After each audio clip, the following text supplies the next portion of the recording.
Hello dear friend, आप सभी का इजी लर्नर में स्वागत है। आई होप आप सभी अच्छे होंगे और अपनी स्टडी प्रॉपर तरीके से कर रहे होंगे। तो आज हमारी हिंदी की कि डीएलएड थर्ड सेमेस्टर की हिंदी का छठा प्रश्न पत्र है। इससे पहले मैंने आपको हिंदी में 12 क्लासें करा दी थी, जिसमें आपके 4th चैप्टर कंप्लीट हो गए हैं। ठीक, कितने 4th चैप्टर कंप्लीट हो गए हैं और 12 क्लास करा दी। आज जो हमारी रहेगी वो 13वीं क्लास रहेगी। तो और चैप्टर जो रहेगा हमारा 6वां चैप्टर रहेगा। ठीक, आप लोग यही सोच रहे होंगे कि 5th चैप्टर क्यों नहीं कराया या कहाँ गया। ठीक, ये अचानक से 6th चैप्टर कहाँ से आ गया। तो देखिए, जो आपका 5th चैप्टर है उसमें ज़्यादा कुछ टॉपिक इम्पोर्टेंट नहीं है, ना ही आपके एग्ज़ाम में उससे क्वेश्चन बनते हैं। ठीक, तो आप लोगों को हम उतना ही बताएंगे जिससे एग्ज़ाम में सारे क्वेश्चन फंसे। ठीक, तो जो आपका तो क्लास चैप्टर है वो, उसमें बस वो चैप्टर है कि पाठ्य पुस्तक के अतिरिक्त अन्य पाठ्य पुस्तक को पढ़कर समझना। इसमें पाठ्य पुस्तक को पढ़कर अपने आप से समझना है। तो ये तो अपने आप से खुद से कर लेना, और ना ही इससे क्वेश्चन आते हैं। ठीक, तो हम चैप्टर 6 करेंगे। ठीक, देखिए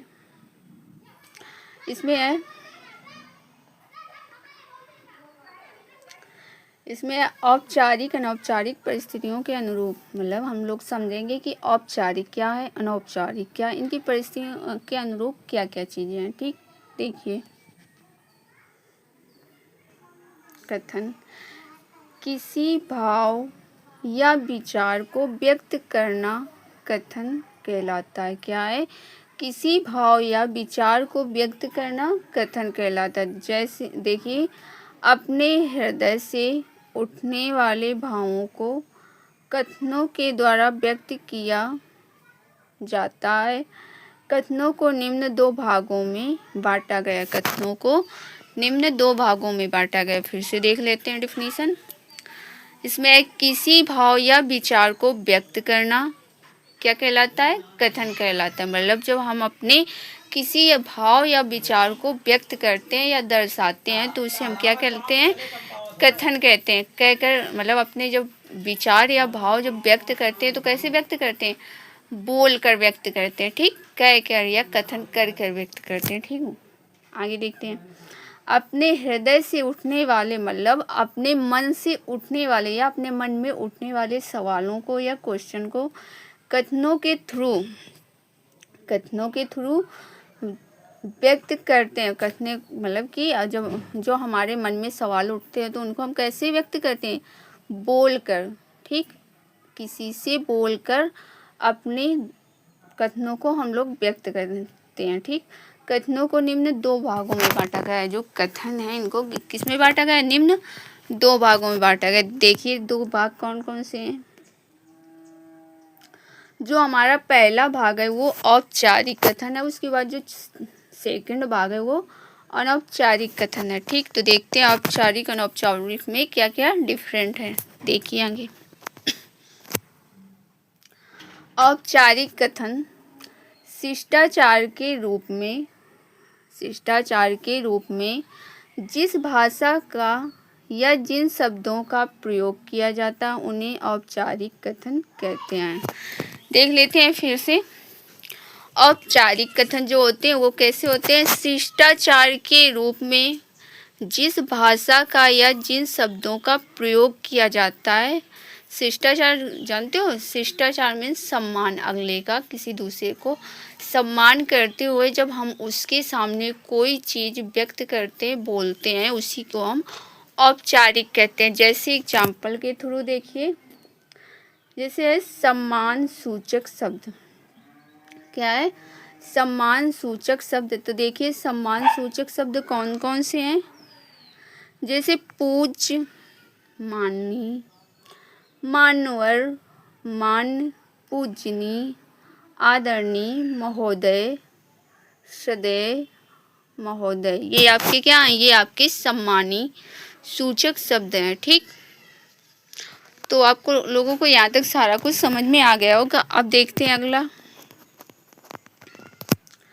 अब है जैसे आशीर्वाद सूचक क्या है, इससे पहले मैंने आपको सम्मान सूचक बताया, अब है आशीर्वाद सूचक। तो देखिए जैसे सुखी रहो, भागवती, प्रसन्न रहो, दीर्घायु, ये जो आपके शब्द हैं ये किस में आ जाएंगे, ये आपके आशीर्वाद सूचक में आ जाएंगे। ठीक, आगे देखते हैं। आगे है निवेदन के रूप में। निवेदन मतलब जब हम किसी के सामने निवेदन करते हैं या कृपया करके बोलते हैं, ठीक, या किसी से विनती करते हैं, उसे हम क्या कहते हैं, निवेदन कहते हैं। ठीक, जैसे भौदी, प्रार्थी, प्रार्थनी, आपका आज्ञाकारी, आपका प्रिय पात्र, ये क्या है, ये आपके निवेदन के रूप हैं। क्या है, निवेदन के रूप हैं। ठीक, आगे देखिए। अब हम लोग करेंगे अनौपचारिक। इससे पहले मैंने आपको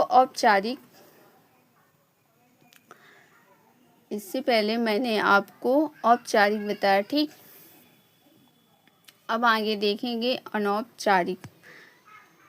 जो शब्द बोलचाल में सामान्य रूप से प्रयोग किए जाते हैं, जो शब्द बोलचाल में सामान्य रूप से प्रयोग किए जाते हैं, उनके पीछे कोई व्यवस्था या दिखावा नहीं होता, उनके पीछे कोई व्यवस्था या दिखावा नहीं होता, उनको अनौपचारिक कथन कहते हैं। उनको क्या कहते हैं, उनको अनौपचारिक कहते हैं। जैसे फिर से देख लीजिए,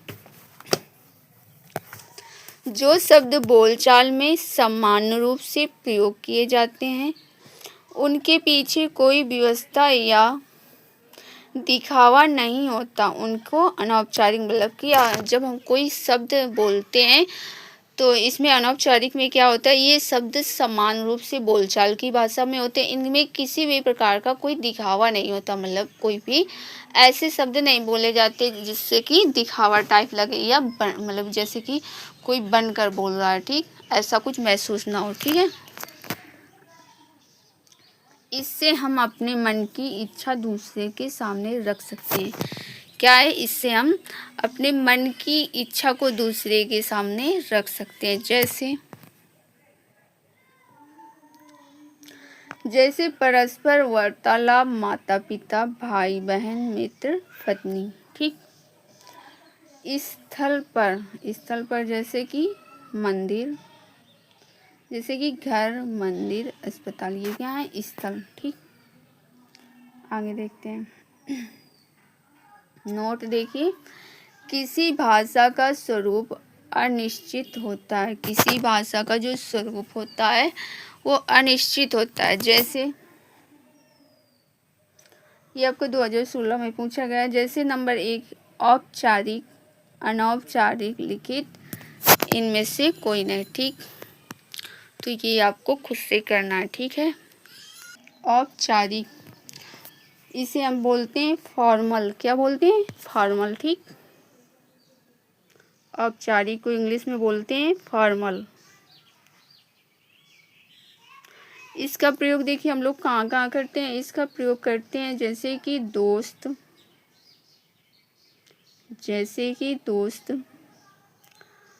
परिवार,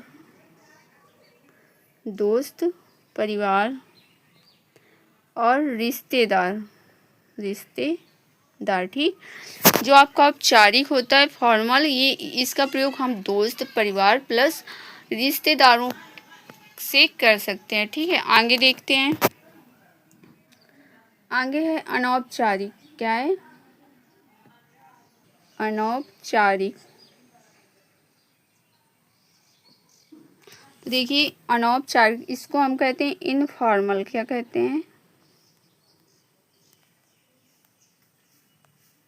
इसको हम इनफॉर्मल कहते हैं। ठीक, ये देखिए आपकी कहाँ से, मतलब इसको कहाँ से, मतलब किस भाषा में बोला जाता है या किसके लिए होता है, तो ये होता है कार्यालय,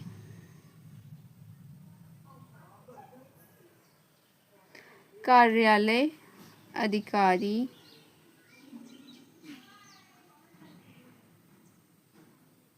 ये आपके कार्यालय अधिकारी है।